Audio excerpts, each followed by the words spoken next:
Everyone, welcome to the Gentleman Scholars Club. In today's video, we'll be doing a review of black Dante Nero boots from company Scarosso. So if you've seen my what am I wearing today and why am I wearing it videos, you'll know that I like to wear black footwear, black shoes, when I put on gray trousers, charcoal, dark gray, or even mid-gray. And this is especially true in the winter time when I would be wearing those types of colors. However, because it is winter, I also really needed to have a black boot. I've been wearing Crockett & Jones Lowndes monk strap. And given that there is salt being spread about, there is slush, that there is snow, I really wanted to have a boot. Not to mention the fact that it's cold and boots give you a little bit more warmth on your feet than a lower monk strap dress shoe would. So my requirements have made it kind of difficult to find this kind of boot that I've been looking for. So I've essentially been seeking something that is fairly simple, clean in appearance, no broguing, just a plain derby boot with a cap toe on it, something sleek enough to be worn with tailoring like a sport coat or a casual suit, and something with a rubber sole in particular. I've been able to find black boots, black dress boots with leather soles, which are not really suitable for winter for the same reasons as I wouldn't necessarily want to wear a lower dress shoe. And actually the Lowndes from Crockett & Jones that I have features their City sole, which has a day-night rubber sole to it, which is better for providing a non-slip surface in the winter and also preventing seepage of moisture from snow and from slush to the bottom of the shoe. So I was looking for all of those features in a boot. One, again, that could be worn with tailoring, and it was not easy to find.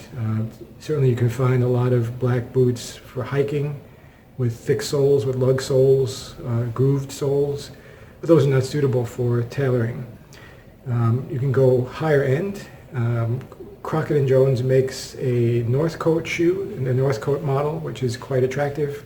Actually no longer made in black, so it would have to be ordered custom. And that would be around $725 US. The British shoemaker, or another British shoemaker, Edward Green, also makes a black boot, their Galway model, which is highly sought after and often discussed in the menswear community. But that is 1,175 British pounds, which equates to roughly 1,600 US dollars. Their style also, to me, seems more Victorian, kind of evokes the Balmoral boot. And so has sort of that vintage appearance, which is not personally what I'm looking for.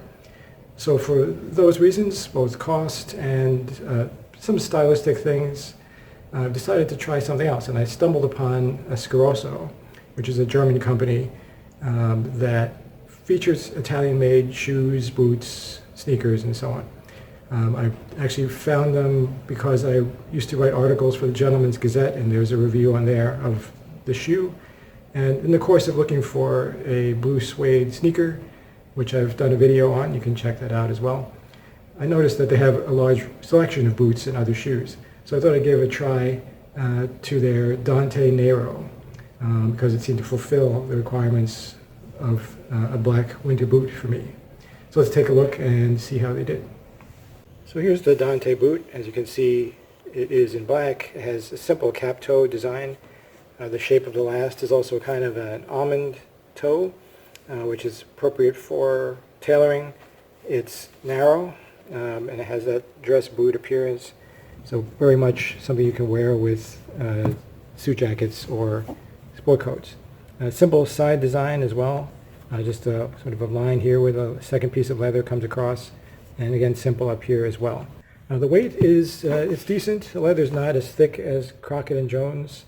Price is again half of what Crockett & Jones charges, so I imagine the leather quality would be slightly less. You can see there about how thick or thin the laces are, or the leather is, I should say. So in wintertime, cold will likely go through the boot, but you can you can size up and wear thicker socks if you find that important. I usually wear between a 43.5 to 44 EU size, which would be between a 10.5 and 11 American sizing, and I went up to a 44 for these. With boots, you have more of that flexibility to size up because your foot will not slip out from the boot, and it gives you the option of wearing thicker socks if you need to. So if you feel like you'll be wearing this in cold winter temperatures, in a northerly climate or whatever, I would suggest just sizing up slightly, half size up, based on what you usually wear. The quality of leather, as I said, is pretty solid. I do think because it is thinner that you will likely see some wrinkling here at the vamp as you wear the shoe. Like as you walk and this flexes, you'll get some of that wrinkling, as you can see right there. That'll probably stay. And that's true of many different types of shoes, and it's sort of a natural aspect of wearing shoes. So I don't think that's at all an issue. But given that the leather is thinner, that might happen more quickly than it would with heavier, thicker leather quality. The sole of the boot is rubber, which was something that I wanted to have. It's not a riveted rubber like a day-night where you have studs in them, which prevent slippage. It's more of a smooth rubber. So I don't know how grippy these will be in snow and ice. Imagine they'll still have some sliding, but still better in terms of not letting moisture through than a leather sole, especially being worn in wintertime. One thing I like about these is that they don't have any metal hooks up here. And on many boots, you'll see where the laces end, where the eyelets end, there'll be an additional set of 2 or 3 metal hooks, and you're supposed to take the laces and then kind of go across and loop them around each of the eyelets to bring them further up. That's kind of an annoyance in a sense. It's kind of an extra thing to do. This is coming from someone who likes to do slip-on shoes like loafers and monk straps. So the less lacing I have to do, the better. These don't have that. They just have a simple leather loop at the end. And you can just tie immediately. You'll notice as I finish this off that the laces are kind of long, right? These are quite visible. To make them sleeker for dress shoe wear, for wearing with tailoring, I would suggest that these be shorter. I don't know if I care enough to replace the laces, but I'm wondering if these are made for, these are sort of the standard laces they provide for boots that come up higher on the ankle, and they just supply them for all their boots, and that's why they're longer. But these could definitely do with maybe inch or 2 shorter. They could do with being an inch or 2 shorter in terms of length, so that you have a less conspicuous lace here. I suppose you could sort of double the lacing and double tie it to shorten them up. Not too much of an appreciable difference. But the laces are nicely waxed. They tie nicely, and they're quite smooth. They're rounded as well, which gives it more of a dress boot feel. If the laces are square or flat, that would be more characteristic of a hiking shoe or a casual shoe. But you can see there, this is quite nice in terms of boot for wearing with tailoring. Notice that the boots also have this leather loop at the top. That's designed to facilitate putting the boot on or taking it off. And a lot of shoes come with these. I'm not a big fan of them because when you get up from sitting or from any position like this, they tend to catch on your trouser hem and prevent the trousers from fitting smoothly over the shaft of the boot. And so you then have to adjust the hem of your trousers every time you get up in order to prevent that. So on one hand, they're supposed to be here to make it easier to put your boots on and off. On the other hand, they provide a regular annoyance of having to adjust your pants or your trousers each time you rise from a seated position. And I'll show you what I mean. So there you can see how it normally catches on the hem of the pants, of the trousers, and what you have to do then is to adjust them like so that the trouser fits over the shaft. This is not a problem of Scarosso. It happens with many types of boot, and you'd be hard-pressed actually to find a pair of boots that doesn't have that, a pair of dress boots without that feature.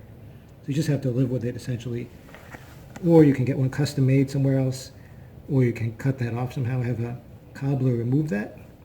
It's an option. Again, I probably will just live with it, but that's kind of a pet peeve that I've identified with boot wearing. So based on an initial review of the Dante Nero boots from Scarosso, I wouldn't hesitate to try more of their boot models. I already have a sneaker from them that's quite decent, and now these boots. I plan to try perhaps their brown suede in the Dante, so the Dante Scamosciato suede, and maybe even their brown calf, in addition to their loafers. They do have a large range of items, and the styles are quite appealing in terms of being modern or contemporary and also suitable for traditional or classic menswear. So if you're looking for something that's affordable, mid-range, practical, perhaps not the highest end in terms of quality, but something you can certainly wear for a while that will look good with your sport coats and suits, I would recommend Scarosso for that. If you liked the video and found it useful, feel free to subscribe to the Gentleman Scholars Club for more brand information, reviews, style tips, and advice related to classic men's style. Thanks for watching.